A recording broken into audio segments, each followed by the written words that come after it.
Hello friends, welcome to இது உங்கள் சமையல். இன்றைக்கி சூப்பரான ஒரு சாம்பார் ரெசிபிங்க.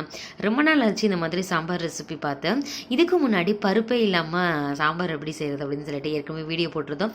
அதுக்கும் ஏகப்பட்ட வரவேற்பு இருந்துச்சு. எல்லாருமே ட்ரை பண்ணி பார்த்துட்டு சொல்லியிருந்தீங்க. நீங்கள் பார்க்கல அப்படின்னா அப்படியே மேலே பாருங்கள், ஐ கார்டில் இருக்குது. இந்த வீடியோ பார்த்து முடிச்சுட்டு அதை பாருங்கள். டிஸ்கிரிப்ஷன் பாக்ஸில் லிங்க் தரேன்.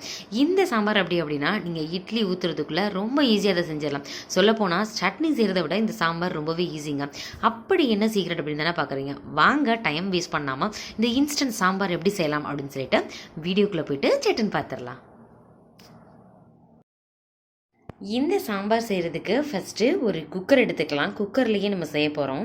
இது டிஃபன் சாம்பார் அப்படின்றதுனால பாசி பருப்பு இருக்கு இல்லையா, அதை எடுத்துக்கலாம். நான் இந்த கப்பில் ஒரு கப் எடுத்துக்கிறேன். உங்கள் கையில் இந்த மாதிரி நீங்கள் அளந்து பார்த்தீங்க அப்படின்னா ஒரு 3 கைப்பிடி இருக்குங்க. இந்தளவு எடுத்துக்கோங்க, தாராளமாக போதுமானதாக இருக்கும். பாருங்களேன். இப்போ இதை என்ன பண்ணிக்கலாம்னா, நல்லா இதை வாஷ் பண்ணிடுங்க, கழுவிடுங்க. 2 தடவை கழுவிட்டு இதை இப்போ எடுத்து வச்சுருக்கிறேன். இது 3லேருந்து 4 பேர் வரைக்குமே தாராளமாக இது போதுமானது. இதனுடைய அளவு கொஞ்சமாக இப்போதைக்கு ஒரு 2 கப் மட்டும் இதில் தண்ணி சேர்த்துக்கலாம். இதே மாதிரி குக்கரில் பருப்பு நம்ம வேக வைக்கும் பொழுதோ சாம்பார் வைக்கும் பொழுதோ விசில் வரும்போது பார்த்திங்கன்னா விசில் வழியாக தண்ணி நிறையா வரும். அது வராமல் இருக்கிறதுக்கு என்ன பண்ணணும்னு ஏற்கனவே வீடியோ போட்டிருக்கோம், தேவைப்பட்டால் பாருங்கள். இப்போ சின்ன வெங்காயம் ஒரு 10 சின்ன வெங்காயத்தை இதில் சேர்த்துக்கலாம். அதே மாதிரி கேரட் அதே கப்பில் அதே அளவு இருக்க மாதிரி சேர்த்துக்கோங்க. ஒரு 2 கேரட்டை இந்த மாதிரி ரவுண்டாக கட் பண்ணி எடுத்துக்கலாம். இதை சேர்த்துக்கோங்க. இப்படி சேர்க்கும் பொழுது உங்களுக்கு ஹோட்டல் ஸ்டைலில் பர்ஃபெக்டாக கிடைக்கும். அப்புறம் நாட்டு தக்காளி இருக்கு இல்லையா, அது 3 தக்காளி எடுத்துருக்கேங்க, நார்மல் சைஸு. அது நம்ம சேர்த்துக்கிற போகிறோம். இந்த மாதிரி கட் பண்ணிவிட்டு சேர்த்துக்கோங்க. ஒரு 3 பச்சை மிளகாய் இந்த சைஸ் எடுத்துக்கோங்க. இது நம்ம சேர்த்துட்டோம் அப்படின்னா நல்ல ஃப்ளேவர் கொடுக்கும். சாம்பாருக்கு ஒரு சூப்பரான டேஸ்ட் கிடைக்கும்.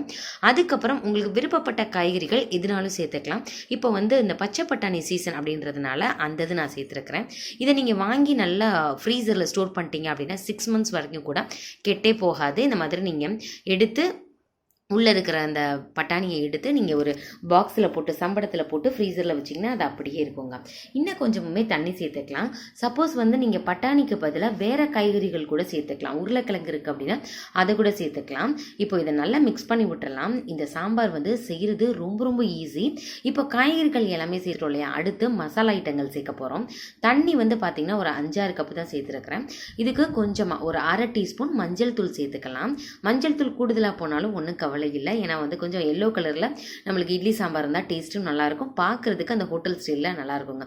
இப்போ சேர்த்தது என்ன அப்படின்னு பார்த்தோம்னா மல்லிப்பொடி நல்லா 1 டீஸ்பூன் நிறைய சேர்த்துக்குங்க. அதுக்கப்புறம் மிளகாய் தூள் நான் 3/4 டீஸ்பூன் தான் சேர்த்துருக்கிறேன். ஏன்னா பச்சை மிளகாயோட காரம் ரொம்ப இருக்கும், விசில் வைக்க போகிறோம். அதனால உங்களுக்கு விருப்பம் இருந்தால் சேர்த்துக்கோங்க. இல்லைன்னா நம்ம தாளிக்கும் பொழுது வரமிளகாய் போட்டு நம்ம தாளிச்சுன்னு வச்சுக்கோங்களேன், அதனுடைய காரம் இறங்கிடும். ஸோ அதை பார்த்துக்குங்க. கொஞ்சமாக மல்லித்தலை, அவ்வளோதாங்க. அதுக்கப்புறம் பருப்பெல்லாம் வேகணும் இல்லையா, அதுக்காக கொஞ்சோண்டு எண்ணெய் சேர்த்துக்கலாம். இப்போ அடுப்புலையும் வச்சாச்சு. உடனே இதை மூடி போட்டு மூடிடக்கூடாது. நல்லா கொதி வந்ததுக்கப்புறம் மூடி போட்டு மூடினாதான் உங்களுக்கு அந்த விசில் வழியாவோ இல்லை கேஸ்கட் வழியாவோ தண்ணி வெளியேறாமல் இருக்கும். இப்போ இது ஒரு 3 விசில் வச்சுட்டு எப்படி இருக்குன்னு காமிக்கிறேன்.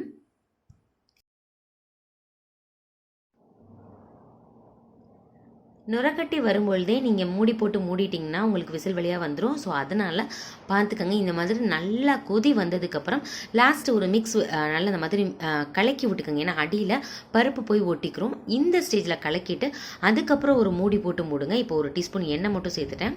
3 விசில் வச்சிடலாம். இப்போ 3 விசில் வந்தாச்சு. பாருங்களேன், விசில் வழியாக கொஞ்சம் கூட அந்த சாம்பார் வெளிவரவே இல்லை. நல்ல ஒரு மணத்தில் சூப்பராக இருக்குது. லைட்டாக அதை மிக்ஸ் பண்ணி விடுங்க. உங்களுக்கு காய் எல்லாமே நல்லா கடிப்படணும், நல்லா முழுசாக இருக்கணும்னா ஒரு 2 விசில் ஹை ஃப்ளேமில் வச்சிங்க அப்படின்னா சரியாக இருக்கும். நான் இன்றைக்கி 3 விசில் வச்சுருந்தேன். இது பர்ஃபெக்டாக இருக்குது. லைட்டாக அதை மிக்ஸ் பண்ணி விட்டுக்கலாம். பருப்பு எல்லாமே நல்லா ஒன்றோட ஒன்று சேர்ந்துடும். தண்ணியோட கன்சிஸ்டன்சி அந்த சாம்பாரோட கன்சிஸ்டன்சி கரெக்டாக இருக்குது. சப்போஸ் இன்னும் கொஞ்சம் உங்களுக்கு தண்ணியாக வேணும் இல்லை திக்காக இருக்குது அப்படின்னு நினச்சிங்கன்னா நீங்கள் வாட்டுக்கு சாதாரண நார்மல் வாட்டரை சேர்த்துடக்கூடாது. தண்ணியை வந்து நல்லா வந்து சூடு பண்ணிடுங்க. இப்போ நான் உப்பு சேர்க்குறேன். நல்லா சூடு பண்ணிவிட்டு கொதி வரும் இல்லையா, அந்த ஸ்டேஜில் சேர்த்தோம் அப்படின்னா உங்களுக்கு டேஸ்ட்டும் மாறாது, சீக்கிரத்தில் சாம்பார் கெட்டும் போகாது. நம்ம பச்சை தண்ணி ஊற்றிட்டோம் அப்படின்னா சாம்பார் வந்து சீக்கிரத்தில் கெட்டு போயிடுங்க. இந்த மாதிரி கொதிக்கிற தண்ணியை சேர்த்துக்கோங்க. உங்களுக்கு தேவைப்பட்டா திக்காயிருச்சு அப்படின்னா அப்போ மட்டும் இந்த மாதிரி சேர்த்துக்கோங்க.